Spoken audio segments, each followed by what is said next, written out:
أعوذ بالله من الشيطان الرجيم بسم الله الرحمن الرحيم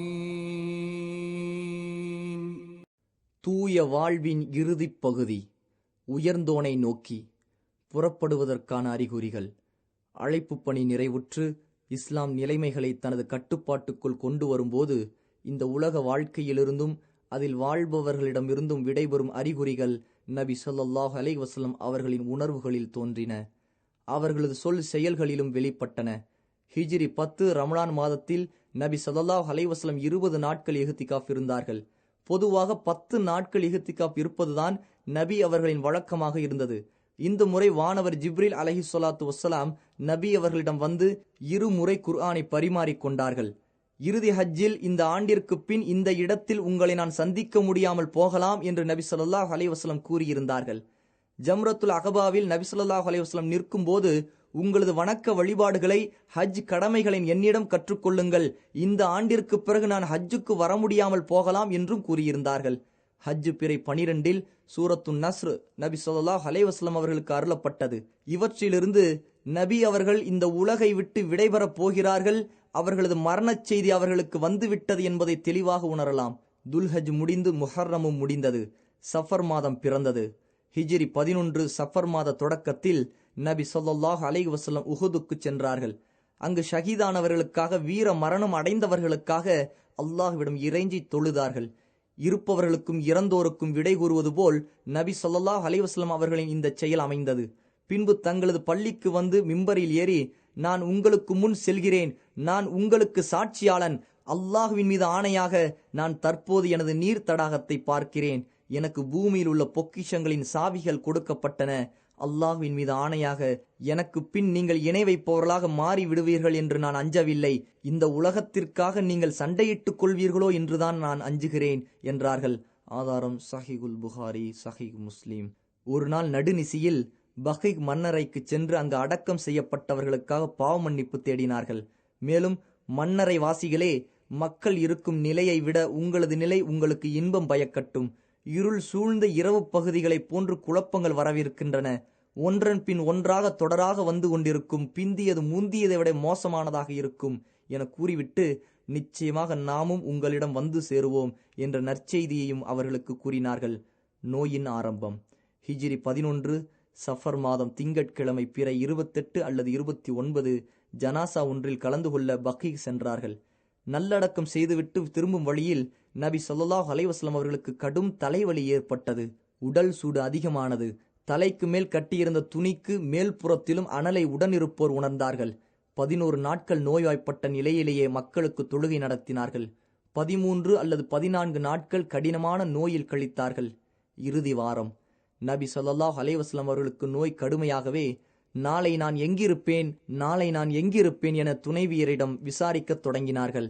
நபி ஸல்லல்லாஹு அலைஹி வஸல்லம் அவர்களின் துணைவியர் நபி ஸல்லல்லாஹு அலைஹி வஸல்லம் விரும்பிய வீட்டில் தங்குவதற்கு அனுமதி அளித்தார்கள். ஒருபுறம் ஃபதுல் இப்னு அப்பாஸ் ரதியல்லாஹு அன்ஹு, மறுபுறம் அலி இப்னு அபு தாலிப் ரதியல்லாஹு அன்ஹு தாங்களாக கால்கள் தரையில் உரசி கோடு போட்ட நிலையில் ஆயிஷா ரதியல்லாஹு அன்ஹா வீட்டிற்கு சென்றார்கள். அவர்களின் தலை துணியால் கட்டப்பட்டிருந்தது. ஆயிஷா ரலியல்லாஹு அன்ஹா வீட்டிலேயே தங்களது வாழ்வின் இறுதி வாரத்தை நபி ஸல்லல்லாஹு அலைஹி வஸல்லம் கழித்தார்கள். அன்னை ஆயிஷா ரலியல்லாஹு அன்ஹா சூரா ஃபலக், சூரா நாஸ் மற்றும் நபி ஸல்லல்லாஹு அலைஹி வஸல்லம் அவர்களிடம் தான் கற்ற துஆக்களை ஊதி வந்தார்கள்.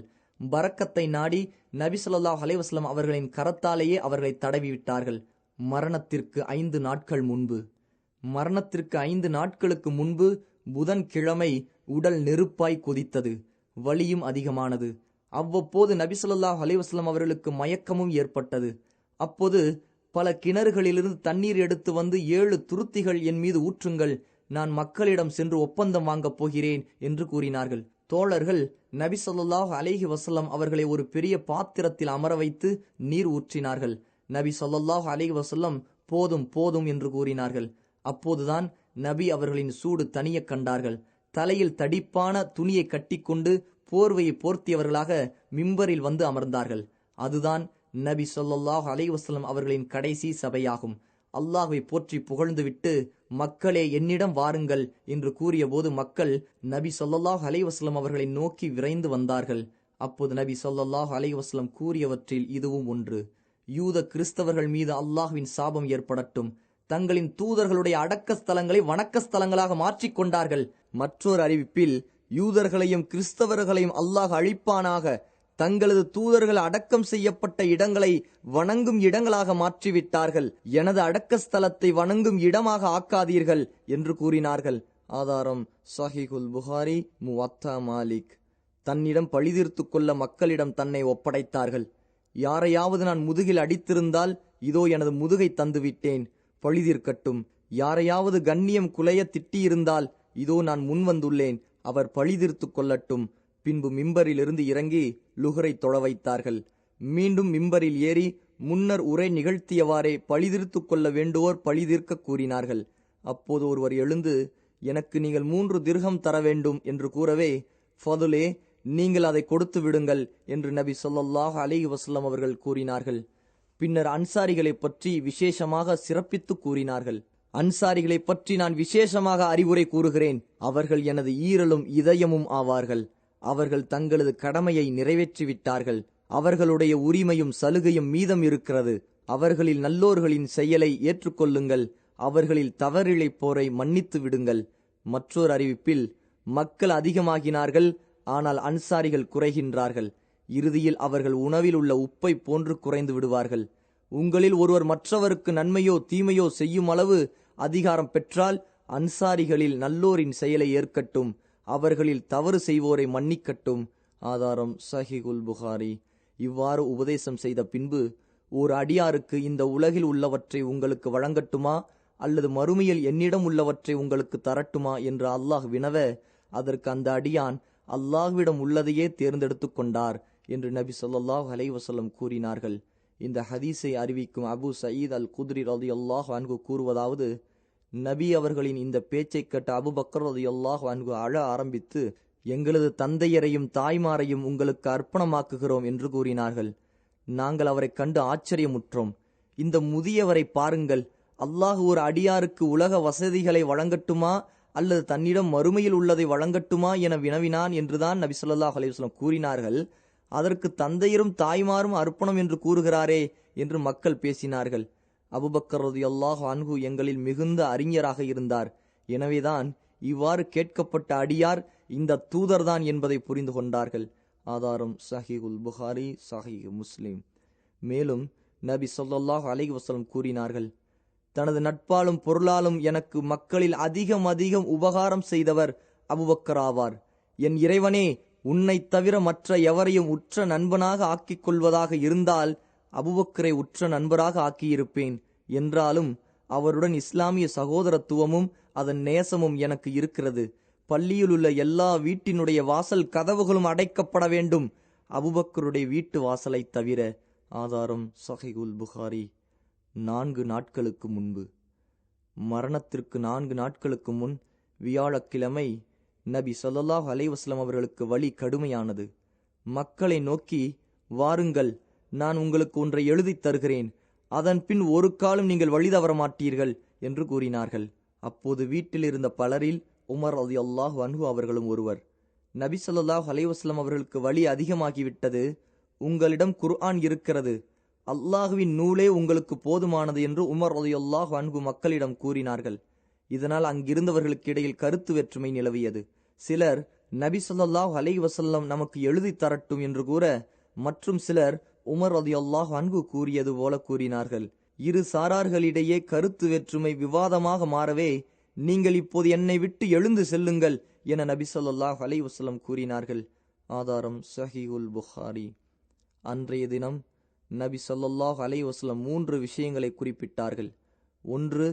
யூதர்கள், கிறிஸ்தவர்கள், முஷ்ரிக்குகள் ஆகியோரை அரபிய தீபகற்பத்திலிருந்து வெளியேற்ற வேண்டும். 2. இங்கு வருகை தரும் மக்களை நான் கவனித்து உபசரித்தவாறே நீங்களும் உபசரித்து விருந்தோம்பல் செய்ய வேண்டும். 3. மூன்றாவது விஷயத்தை அறிவிப்பாளர் மறந்துவிட்டார். அது இந்த 3இல் ஒன்றாக இருக்கலாம். 1. அல்லாஹுவின் நூலையும் நபி வழியையும் நன்றாக பிடித்து கொள்ளுங்கள். 2. உசாமாவின் படையை அனுப்பிவிடுங்கள். 3. தொழுகையையும் நீங்கள் உரிமையாக்கிக் கொண்டவர்களையும் பேணுங்கள். தனக்கு நோய் கடினமாக இருந்தும் அன்றைய தினத்தின் மரணத்திற்கு 4 நாட்களுக்கு முன் வியாழக்கிழமை தொழுகை அனைத்தையும் நபி ஸல்லல்லாஹு அலைஹி வஸல்லம் அவர்களே தொழ வைத்தார்கள். அன்றைய தினத்தின் மக்ரிப் தொழுகையில் வல் முர்சலாத்தி உர்ஃபன் என்ற சூறாவை ஓதி தொழ வைத்தார்கள். ஆதாரம் சஹீஹுல் புகாரி. அன்றைய தினம் இஷா நேரத்தில் மேலும் நோயின் வேகம் அதிகமானது. நபி ஸல்லல்லாஹு அலைஹி வஸல்லம் அவர்களால் பள்ளிக்கு வர முடியவில்லை. இந்த நிலையை பற்றி ஆயிஷா ரலியல்லாஹு அன்ஹா கூறுவதை கேட்போம். மக்கள் தொழுதார்களா என நபி ஸல்லல்லாஹு அலைஹி வஸல்லம் கேட்டார்கள். இல்லை இறை தூதரே, தங்களை எதிர்பார்க்கிறார்கள் என்றோம். எனக்காக ஒரு பாத்திரத்தில் தண்ணீர் வையுங்கள் என கூற நாங்கள் தண்ணீர் வைத்தோம். நபி ஸல்லல்லாஹு அலைஹி வஸல்லம் குளித்து விட்டு செல்வதற்கு முனைந்தார்கள். ஆனால் அவர்களை மயக்கம் ஆட்கொண்டது. சிறிது நேரத்திற்கு பிறகு மயக்கம் தெளிந்து மக்கள் தொழுதார்களா என்றார்கள். நாங்கள் முதலில் கூறியது போல் இந்த முறையும் பதில் கூறினோம். மீண்டும் தண்ணீர் வரவழைத்து முன்னர் போல குளித்தார்கள். பிறகு நபி ஸல்லல்லாஹு அலைஹி வஸல்லம் அபூபக்கரை தொழ வைக்கும்படி கூறினார்கள். ஆதாரம் சஹீஹுல் புகாரி, சஹீஹ் முஸ்லிம். அப்போதிலிருந்து 17 நேர தொழுகைகளை நபி ஸல்லல்லாஹு அலைஹி வஸல்லம் நோயுடன் இருக்கும்போது அபூபக்கர் ரலியல்லாஹு அன்ஹு மக்களுக்கு தொழ வைத்தார்கள். வியாழன் இஷாவிலிருந்து திங்கட்கிழமை ஃபஜ்ர் தொழுகை வரை. இந்த நாட்களில் அபூபக்கர் ரலியல்லாஹு அன்ஹு அவர்களை தொழ வைக்கச் சொல்ல வேண்டாம், காரணம் மக்கள் அதை துர்க்குறியாக எடுத்துக்கொள்வார்கள் என ஆயிஷா ரலியல்லாஹு அன்ஹா 3 அல்லது 4 முறை நபி அவர்களிடம் கூறினார்கள். நபி ஸல்லல்லாஹு அலைஹி வஸல்லம் அதனை மறுத்துவிட்டார்கள். நீங்கள் தானே யூசுஃபுடைய அந்த தோழிகள், அபூபக்கரே மக்களுக்கு தொழ வைக்கட்டும் என நபி ஸல்லல்லாஹு அலைஹி வஸல்லம் கூறினார்கள். ஆதாரம் சஹீஹுல் புகாரி, சஹீஹ் முஸ்லிம். 3 நாட்களுக்கு முன்பு நபி ஸல்லல்லாஹு அலைஹி வஸல்லம் இறப்பதற்கு 3 நாட்களுக்கு முன்பு கூற தான் கேட்டதாக ஜாபீர் ரலியல்லாஹு அன்ஹு அறிவிக்கிறார்கள்.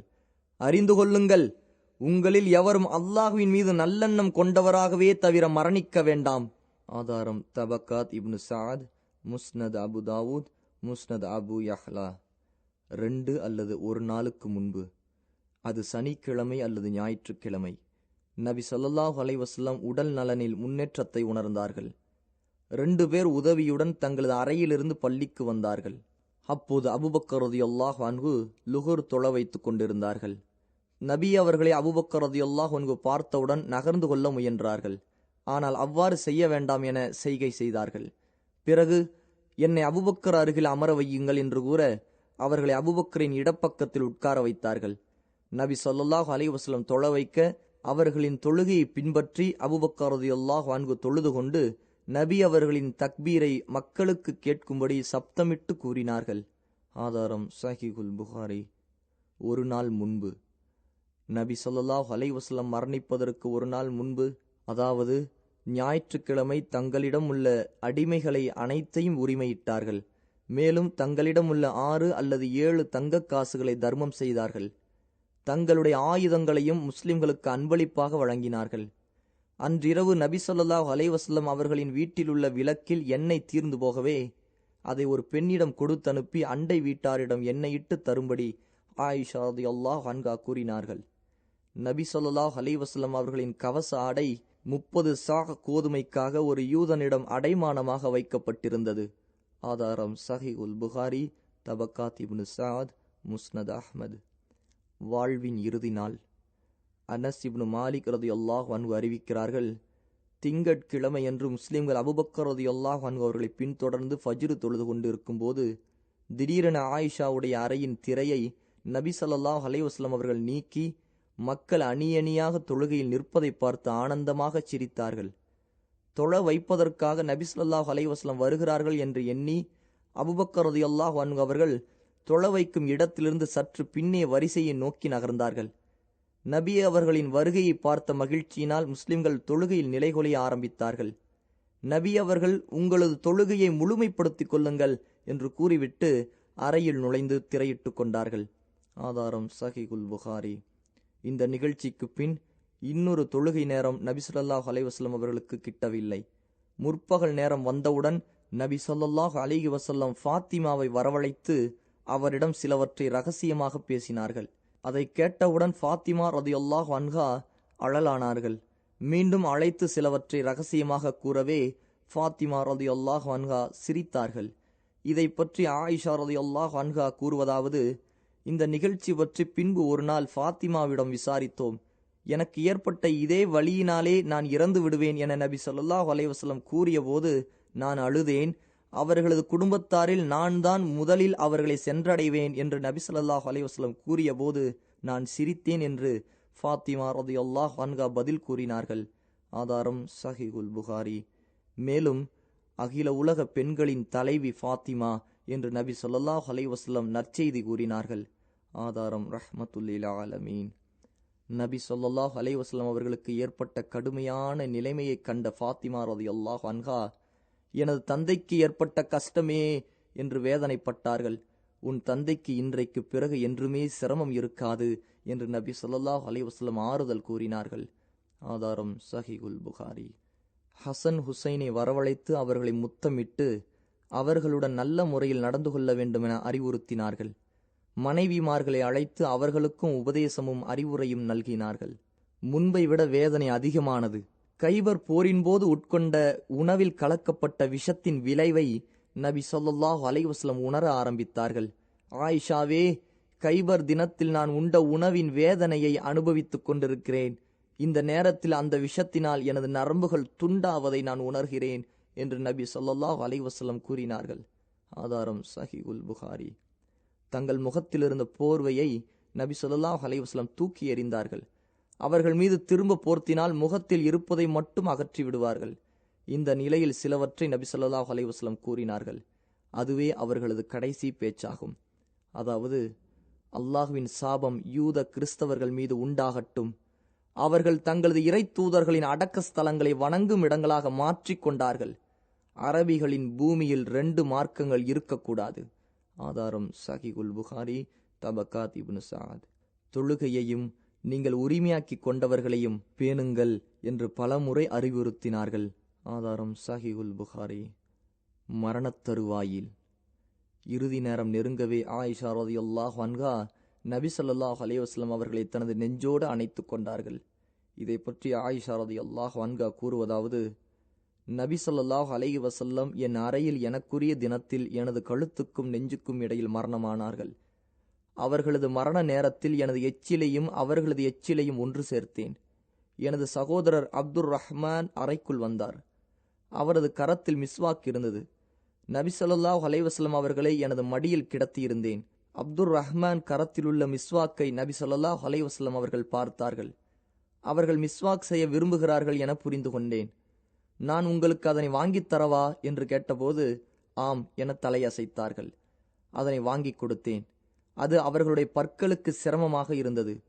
நான் அதனை மிருதுவாக்கி தரட்டுமா என்று கேட்டேன். தலையசைத்து ஆம் என்றார்கள். நான் அதனை மிருதுவாக்கி கொடுத்தேன். இன்னொரு அறிவிப்பில் வருவதாவது, நபி ஸல்லல்லாஹு அலைஹி வஸல்லம் மிக அழகிய முறையில் அந்த குச்சியால் பல் துலக்கினார்கள். அவர்களுக்கு அருகில் நீர் நிரம்பிய குவளை இருந்தது. அதில் கைகளை விட்டு முகத்தில் தடவிக்கொண்டார்கள். இன்னலில் மௌத்தி சக்கராத், வணக்கத்திற்குரியவன் அல்லாஹுவை தவிர வேறு இறைவன் இல்லை. மரணத்திற்கு பல மயக்கங்கள் இருக்கின்றன என்றார்கள். ஆதாரம் சஹீஹுல் புகாரி. பல் துலக்கிய பின்பு தங்களது கையை அல்லது விரலை உயர்த்தினார்கள். அவர்களது பார்வை முகட்டை நோக்கியது. அவர்களது உதடுகள் அசைந்தன. அவர்கள் என்ன கூறுகிறார்கள் என ஆயிஷா ரலியல்லாஹு அன்ஹா செவிதாழ்த்தி கேட்டார்கள். நபி ஸல்லல்லாஹு அலைஹி வஸல்லம் அப்போது, இறை தூதர்கள், வாய்மையாளர்கள், இறைப்போர் தியாகிகள், நல்லோர்களாகிய நீ அருள் செய்தோருடன் அல்லாஹுவே என்னை மன்னிப்பாயாக, என் மீது கருணை காட்டுவாயாக, உயர்ந்த நண்பனுடன் என்னை சேர்த்து வைப்பாயாக, அல்லாஹுவே உயர்ந்த நண்பனை. ஆதாரம் சஹீஹுல் புகாரி. கடைசி வார்த்தையை மட்டும் 3 முறை நபி ஸல்லல்லாஹு அலைஹி வஸல்லம் கூறினார்கள். உயர்த்திய அவர்களுடைய கை சாய்ந்தது. உயர்ந்தோனிடம் சென்றார்கள். இன்னா லில்லாஹி வ இன்னா இலைஹி ராஜிஊன். ஹிஜ்ரி 11, ரபியுல் அவ்வல் பிறை 12, திங்கட்கிழமை முற்பகல் முடியும் நேரத்தில் அவர்களுக்கு மரணம் ஏற்பட்டது. அப்போது நபி ஸல்லல்லாஹு அலைஹி வஸல்லம் அவர்களுக்கு 63 வயது 4 நாட்கள் ஆகியிருந்தன. கவலையில் நபி தோழர்கள். நபி ஸல்லல்லாஹு அலைஹி வஸல்லம் அவர்களின் மரணச் செய்தி எங்கும் பரவியது. மதீனா இருண்டு போனது. இதை பற்றி நபி ஸல்லல்லாஹு அலைஹி வஸல்லம் எங்களிடம் வந்த தினத்தை விட மிக அழகிய ஒளி மிகுந்த நாளை நான் கண்டதில்லை. நபி ஸல்லல்லாஹு அலைஹி வஸல்லம் மரணித்த தினத்தை விட இருண்ட வெறுப்பான நாளை நான் கண்டதில்லை என அனஸ் ரலியல்லாஹு அன்ஹு கூறுகிறார்கள். ஆதாரம் முஸ்னது தாரமி, மிஷ்காத். ஃபாத்திமா ரலியல்லாஹு அன்ஹா, எனது தந்தையே, அழைத்த இறைவனுக்கு பதில் சொல்லிவிட்டீரா? எனது தந்தையே, ஜன்னத்துல் ஃபிர்தௌஸ் தங்களின் தங்குமிடமாயிற்றே. எனது தந்தையே, உங்களின் மரணச் செய்தியை நாங்கள் ஜிப்ரீலிடம் கூற வேண்டுமே என கூறினார்கள். ஆதாரம் சஹீஹுல் புகாரி. உமரின் நிலை. உமர் ரலியல்லாஹு அன்ஹு எழுந்து நின்று, சில நயவஞ்சகர்கள் நபி ஸல்லல்லாஹு அலைஹி வஸல்லம் இறந்து விட்டார்கள் என்று நினைக்கின்றார்கள். நிச்சயமாக அல்லாஹ்வின் தூதர் மரணிக்கவில்லை. மூசா இப்னு இம்ரான் அலைஹி ஸலாத்து வஸ்ஸலாம் அல்லாஹ்வை சந்திக்கச் சென்று 40 நாட்கள் தனது சமூகத்தாரை விட்டு மறைந்து இருந்தபோது மக்கள் மூசா மரணித்து விட்டார் என்று எண்ணினார்கள். ஆனால் மூசா அலைஹி ஸலாத்து வஸ்ஸலாம் திரும்பி வந்தார்கள். அவ்வாறே நபி அவர்களும் தன் இறைவனை சந்திக்கச் சென்றுள்ளார்கள். அல்லாஹ்வின் மீது ஆணையாக நபி ஸல்லல்லாஹு அலைஹி வஸல்லம் நிச்சயம் திரும்ப வருவார்கள். தான் மரணித்து விட்டதாக கூறியவர்களின் கைகளையும் கால்களையும் வெட்டுவார்கள் என கூறினார்கள். ஆதாரம் இப்னு ஹிஷாம். அபூபக்கரின் நிலை. அபூபக்கர் ரலியல்லாஹு அன்ஹு இந்த நேரத்தில் மஸ்ஜிது நபவியிலிருந்து சற்று தொலைவில் உள்ள சுன்ஹ் என்ற இடத்திலுள்ள வீட்டில் தங்கியிருந்தார்கள். இந்த துக்கமான செய்தியை கேட்டவுடன் தனது குதிரையில் ஏறி மஸ்ஜிது நபவிக்கு வந்து யாரிடமும் பேசாமல் நபி ஸல்லல்லாஹு அலைஹி வஸல்லம் அவர்களை காண்பதற்காக ஆயிஷாவின் அறை நோக்கி நடந்தார்கள். நபி ஸல்லல்லாஹு அலைஹி வஸல்லம் ஹிப்ரா நாட்டு ஆடையால் போர்த்தப்பட்டிருந்தார்கள். நபி அவர்களின் முகத்திலிருந்து போர்வையை அகற்றி முகத்தை கட்டிப்பிடித்து முத்தமிட்டு அழலானார்கள். என் தந்தையும் தாயும் தங்களுக்கு அர்ப்பணமாகட்டும். அல்லாஹ் தங்களுக்கு 2 மரணத்தை தரமாட்டான். அல்லாஹ் உங்களுக்கு விதித்த முதல் மரணத்தையே நீங்கள் அடைந்து கொண்டீர்கள் என்றும் கூறினார்கள். பின்பு அறையிலிருந்து வெளியேறி அபூபக்கர் ரலியல்லாஹு அன்ஹு மஸ்ஜிது நபவிக்கு வந்தார்கள். அங்கு உமர் ரலியல்லாஹு அன்ஹு மக்களிடம் பேசிக் கொண்டிருந்தார்கள். அப்போது அபூபக்கர் ரலியல்லாஹு அன்ஹு, உமரே அமருங்கள் என்றுரைத்தும் உமர் ரலியல்லாஹு அன்ஹு அமர மறுத்துவிட்டார்கள். அபூபக்கர் ரலியல்லாஹு அன்ஹு மிம்பரில் ஏறி சப்தமிட்டு தஷஹுத் முழங்கினார். மக்கள் உமர் ரலியல்லாஹு அன்ஹு அவர்களை விட்டு நீங்கி அபூபக்கர் ரலியல்லாஹு அன்ஹு அவர்களை நோக்கி விரைந்தார்கள். அப்போது அபூபக்கர் ரலியல்லாஹு அன்ஹு, உங்களில் யார் முஹம்மதை வணங்கிக் கொண்டிருந்தாரோ நிச்சயம் முஹம்மது மரணித்தார் என்பதை தெரிந்து கொள்ளட்டும். உங்களில் யார் அல்லாஹ்வை வணங்கினாரோ நிச்சயமாக அல்லாஹ் என்றென்றும் உயிருடன் இருப்பவன், மரணிக்க மாட்டான். அல்லாஹ் கூறுகிறான், முஹம்மது ஒரு தூதரே தவிர இறக்காமல் இருக்கக்கூடிய இறைவன் அல்ல. அவருக்கு முன்னரும் இவ்வாறே பல தூதர்கள் சென்றிருக்கின்றார்கள். அவர் இறந்துவிட்டால் அல்லது வெட்டப்பட்டு விட்டால் நீங்கள் புறங்காட்டி சென்று விடுவீர்களோ? அவ்வாறு எவரேனும் புறங்காட்டி சென்று விட்டால் அதனால் அவன் அல்லாஹுக்கு ஒன்றும் நஷ்டம் உண்டாக்கி விடமாட்டான். நன்றி அறிபவர்களுக்கு அல்லாஹ் அதி சீக்கிரத்தில் நற்கூலியை தருவான். அல் குர்ஆன் அத்தியாயம் 3 வசனம் 144 என்று உரையாற்றினார்கள். இப்னு அப்பாஸ் ரலியல்லாஹு அன்ஹு கூறுகிறார்கள், அபூபக்கர் ரலியல்லாஹு அன்ஹு இந்த வசனத்தை ஓதி காட்டும் வரை அல்லாஹ் இதனை இறக்கி வைத்ததை மக்கள் அறியாதது போல் இருந்தார்கள். அபூபக்கரிடமிருந்து அதை செவியேற்ற மக்கள் அதனையே திரும்ப திரும்ப ஓதினார்கள். இப்னுல் முஸையிப் ரலியல்லாஹு அன்ஹு கூறுகிறார், அல்லாஹுவின் மீது ஆணையாக அபூபக்கர் ரலியல்லாஹு அன்ஹு அந்த வசனத்தை ஓதியவுடன் அவர்கள் கூறுவதுதான் உண்மை என நான் அறிந்து கொண்டேன். என்னுடைய கால்கள் சோர்ந்து என்னால் நிற்க இயலவில்லை. அப்படியே பூமியில் சாய்ந்து விட்டேன். நபி ஸல்லல்லாஹு அலைஹி வஸல்லம் இறந்து விட்டார்கள் என்பதையும் அறிந்து கொண்டேன். ஆதாரம் சஹீஹுல் புகாரி. அடக்கம் செய்ய ஏற்பாடுகள். நபி அவர்களை அடக்கம் செய்வதற்கு முன்னதாக முஸ்லிம்களின் காரியங்களை நிர்வகிக்கும் கலீஃபாவை நிர்ணயம் செய்வதில் மக்கள் ஈடுபட்டார்கள். பனு சாயிதாவின் வீட்டு வராந்தாவில் இது தொடர்பாக நடந்த விவாதங்களுக்கும் கருத்து பரிமாற்றங்களுக்கும் பிறகு முஹாஜிர்களும் அன்சாரிகளும் ஒருமனதாக அபூபக்கரை கலீஃபாவாக நிர்ணயம் செய்தார்கள். இந்த வேளையில் திங்கட்கிழமையின் பகல் முழுவதும் முடிந்து இரவும் முழுமையாக முடிந்தது. அதுவரை நபி ஸல்லல்லாஹு அலைஹி வஸல்லம் அவர்களின் புனித உடல் ஹிப்ரா போர்வையுடன் இருந்தது. நபி ஸல்லல்லாஹு அலைஹி வஸல்லம் அவர்களின் குடும்பத்தார்கள் அறையை மூடி வைத்திருந்தார்கள். செவ்வாய் பகலன்று நபி அவர்களின் ஆடையை களையாமல் அப்படியே குளிப்பாட்டினார்கள். இந்த பணியில் அப்பாஸ், அலி, ஃபதுல் இப்னு அப்பாஸ், குசம் இப்னு அப்பாஸ், நபி ஸல்லல்லாஹு அலைஹி வஸல்லம் அவர்களின் முன்னாள் அடிமை ஷுக்ரான், உசாமா இப்னு ஜைத், அவுஸ் இப்னு கவ்லி ரலியல்லாஹு அன்ஹும் ஆகியோர் ஈடுபட்டார்கள்.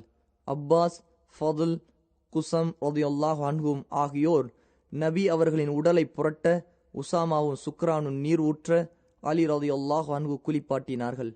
அவுஸ் ரலியல்லாஹு அன்ஹு நபி ஸல்லல்லாஹு அலைஹி வஸல்லம் அவர்களை தனது நெஞ்சின் மீது சாய்த்திருந்தார்கள். ஆதாரம் இப்னு மாஜா. இவ்வாறு இளந்த இலை கலந்த நீரால் மும்முறை குளிப்பாட்டினார்கள். நபி ஸல்லல்லாஹு அலைஹி வஸல்லம் அவர்களை குளிப்பாட்டுவதற்காக சாத் இப்னு கைசமாவுக்கு சொந்தமான கர்ஸ் என்ற கிணற்றிலிருந்து நீர் கொண்டு வரப்பட்டது. இந்த நீரையே நபி ஸல்லல்லாஹு அலைஹி வஸல்லம் வாழ்நாளில் அருந்தி வந்தார்கள். ஆதாரம் தபக்காத் இப்னு சாத். நபி ஸல்லல்லாஹு அலைஹி வஸல்லம் அவர்களை வெள்ளை நிற யமன் நாட்டு பருத்தி ஆடையினால் கஃன் போர்த்தினார்கள். அதில் தைக்கப்பட்ட சட்டையோ தலைப்பாகையோ ஏதும் இல்லை. ஆதாரம் சஹீஹுல் புகாரி, சஹீஹ் முஸ்லிம். அடக்கம் செய்வது. நபி ஸல்லல்லாஹு அலைஹி வஸல்லம் அவர்களை எங்கு அடக்கம் செய்வது என்று கேள்வி எழுந்தது. அப்போது அபூபக்கர் ரலியல்லாஹு அன்ஹு, இறை தூதர்களின் உயிர் எங்கு பிரிகிறதோ அங்குதான் அவர்கள் அடக்கம் செய்யப்படுவார்கள் என்று நபி ஸல்லல்லாஹு அலைஹி வஸல்லம் கூற நான் கேட்டிருக்கிறேன் என்றார்கள். உடனடியாக நபி ஸல்லல்லாஹு அலைஹி வஸல்லம் மரணித்த இடத்திலுள்ள விரிப்பை அகற்றி அங்கேயே அபூ தல்ஹா ரலியல்லாஹு அன்ஹு குழி தோண்டி அதில் பக்கவாட்டில் ஒரு குழி அமைத்தார்கள். மக்கள் 10 பேர் கொண்ட கூட்டமாக நபி ஸல்லல்லாஹு அலைஹி வஸல்லம் அவர்களின் அறைக்குள் சென்று தனித்தனியாக தொழுதார்கள். முதலில் நெருங்கிய குடும்பத்தார்களும், பின்பு முஹாஜிர்களும், பின்பு அன்சாரிகளும், தொடர்ந்து சிறுவர்களும், பின்னர் பெண்களும் தொழுதார்கள். சிலர் பெண்கள் முதலிலும் அடுத்து சிறுவர்களும் தொழுததாக அறிவிக்கின்றார்கள். ஆதாரம் முஅத்தா மாலிக், தபக்காத் இப்னு சாத். இதே நிலையில் செவ்வாயும் முழுமையாக கழிந்து புதன் இரவின் பெரும் பகுதி கழிந்தது. இதை பற்றி ஆயிஷா ரலியல்லாஹு அன்ஹா கூறுகிறார்கள், இரவின் நடுநிசியில் மண்வெட்டிகளின் சப்தத்தை வைத்தே நபி ஸல்லல்லாஹு அலைஹி வஸல்லம் அடக்கம் செய்யப்பட்டதை அறிந்து கொண்டோம். இரவின் கடைசி பகுதியில் நல்லடக்கம் நடைபெற்றதாகவும் ஓர் அறிவிப்பு வந்துள்ளது. ஆதாரம் முஸ்னத் அஹ்மது.